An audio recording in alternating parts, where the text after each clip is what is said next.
I really see, at least for leadership in my capacity, that I really see it as showing the way and really helping unify a team of people around a shared vision and mission.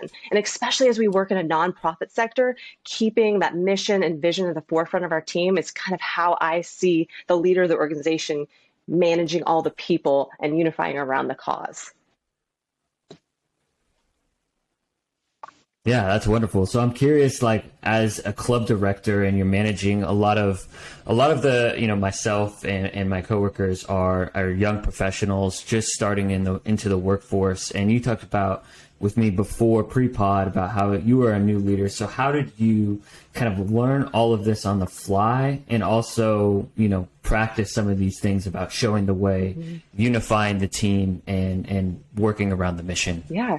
A little bit about me. When I accepted this position, I had a number of professional experiences that were related to working at the Boys and Girls Club, but definitely not the full capacity of leading a full team of sometimes as small as 10 and it went up to 30 in the summertime. So this was definitely a new endeavor for me. And I was a new leader and I'm helping lead new individuals in career paths that they're just entering as well. So it was a unique experience that I got to learn on the fly and in the middle of COVID on top of that. So things were changing daily with COVID restrictions, whether schools were opening, whether we're going to be open all day or we can open for part of the day. So it was definitely a challenge and unique experience. So some of the things that I really kind of thought and reflected on were that I really had to draw from past experience and relate it however I could. So even though I didn't have professional experience in managing people, I could draw from my past experiencing of leading parents at a parent-teacher organization.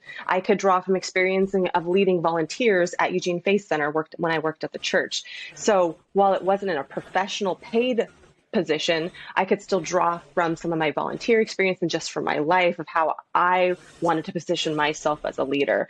So I knew that from, working with a lot of volunteers, whether they be parents or people just in a church organization, I knew that gratitude and praise was something that worked really well for leading unpaid individuals. So I felt like that was what I was going to lean in towards when I started working in a paid capacity and leading a team of people who are on staff.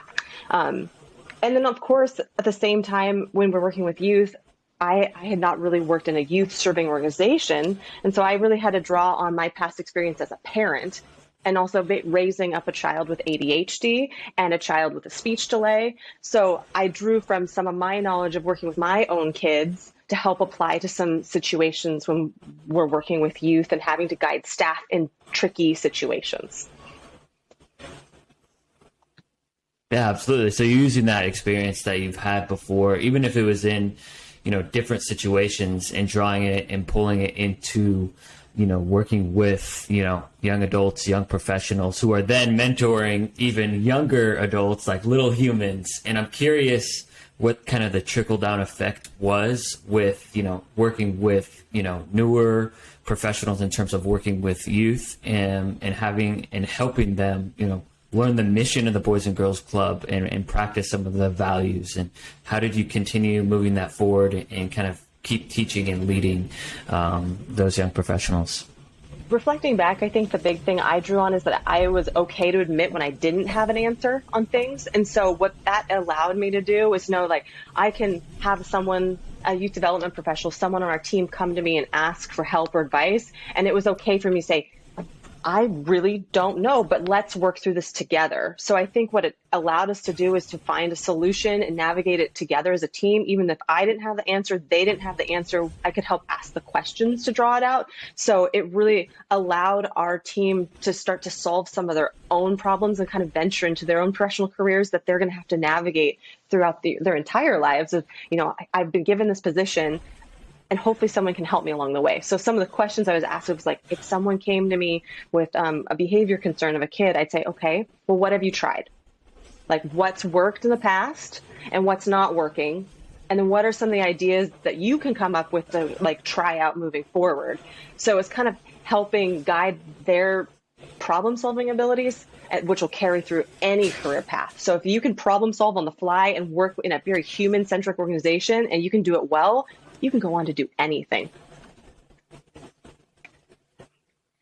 No, I love that. And it's kind of giving the power and the essentially the power to the employee and to those who are making those decisions, because a lot of times in terms of, as an employee, you want to lean on to your supervisor to make sure that you're making the perfect decision.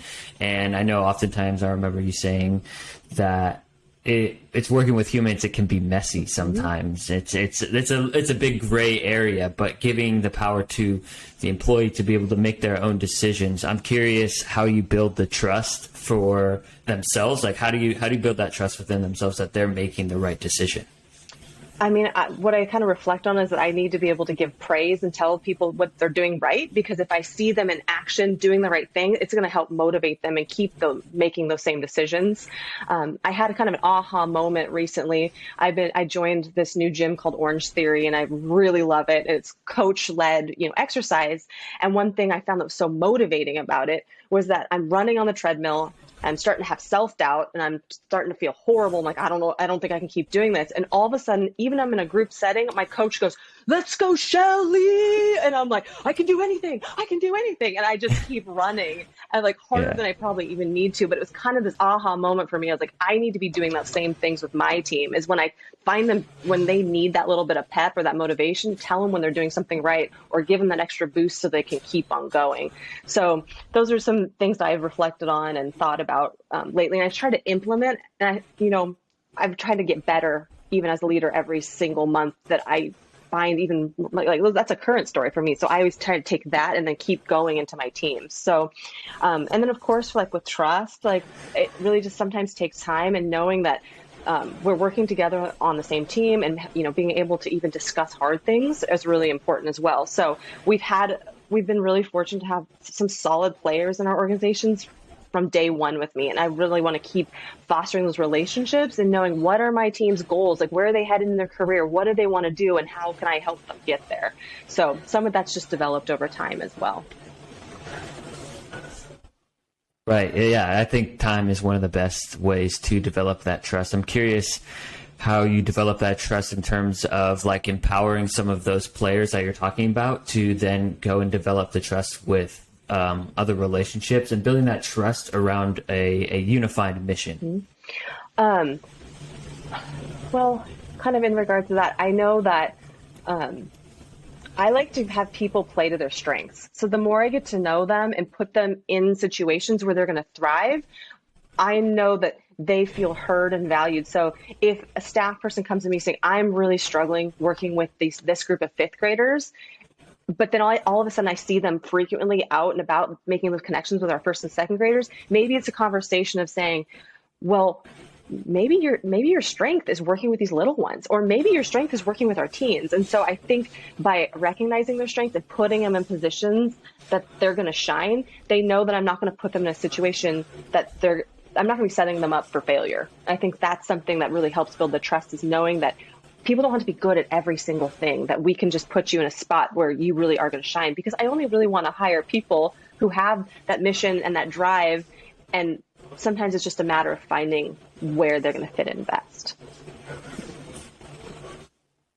Yeah, finding that right fit. I think that is so important. There's different roles on a sports team, right? Like, even for me, like if I may not naturally be, I'm not going to be an NBA player, right? But I can coach youth basketball. That's more so my role in terms of what I should be doing, and kind of placing each, employee, each team member in the spots where that'll help them succeed. Mm-hmm. And I'm curious, I'm guessing that your answer might be like, it takes a little bit of time and getting to know the team or employee, but do you have, different strategies for placing team members in places where they are work the best?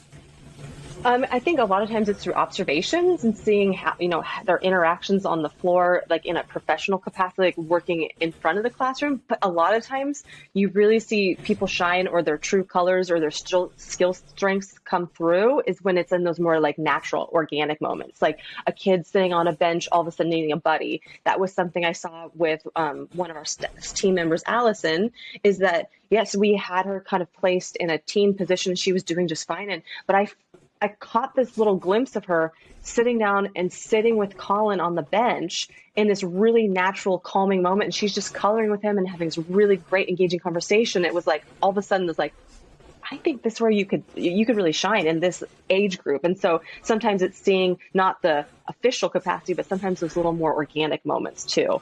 And then I think the other thing too is that I really do believe that our team is smart and they're sharp and they're knowledgeable. And me believing that really helps to bring that out that in them as too. So even like, as you know, we navigated COVID together. We were doing a lot of distance learning.